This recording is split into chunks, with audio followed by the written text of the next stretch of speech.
Today on Low Carb with Jennifer, I'm going to show you how to make the easiest keto brownies you've ever made. I've got my apron on. Now let's make these super easy keto brownies. Our first step is I've got half a cup of butter, which is 1 stick in America, in the US. So we're going to melt this with 9 ounces of sugar-free chocolate chips. You can melt these on the stovetop. I'm going to just melt them in the microwave. So I'm just going to pour them in with the butter and then melt them in 30-second increments, stirring them after each 30 seconds until they are fully melted. We've got our glossy chocolate all melted with the butter. So now we're going to add our sweeteners,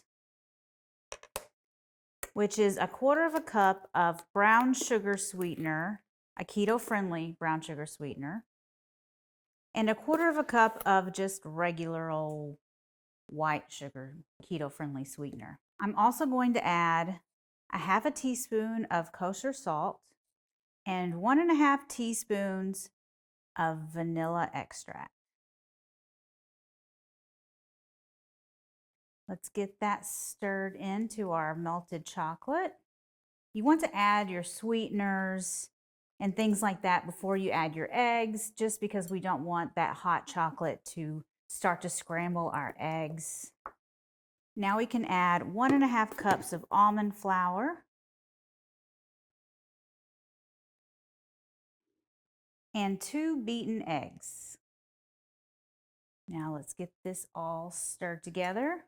So in my original written recipe, I didn't melt all of the chocolate. I only melted half, and then I stirred the rest in as chocolate chips, but I wanted to try it a little bit differently today. Either way will work. This batter will be thick, and that is true for most brownie batters. Finally, I'm going to add 1/2 cup of chopped pecans, which is what I've got. The recipe calls for walnuts, but I don't have any. So pecans it is. So we're going to fold those into our batter.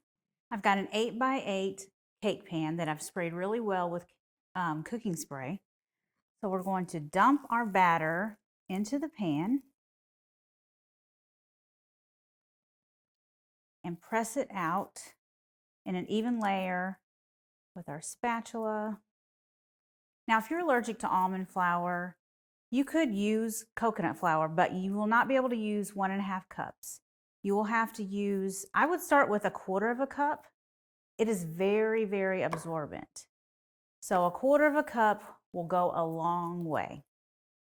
If the consistency of your batter is still seeming a little thin, you can add a little bit more coconut flour until you get the proper consistency. These are ready for the oven. They're going to bake in a 350-degree oven for about 30 minutes. Okay, our brownies cooked for 25 minutes. I pulled them out of the oven and let them cool for 30 minutes. I cut them and now they are ready to serve. These are super chocolatey. Let's try a bite.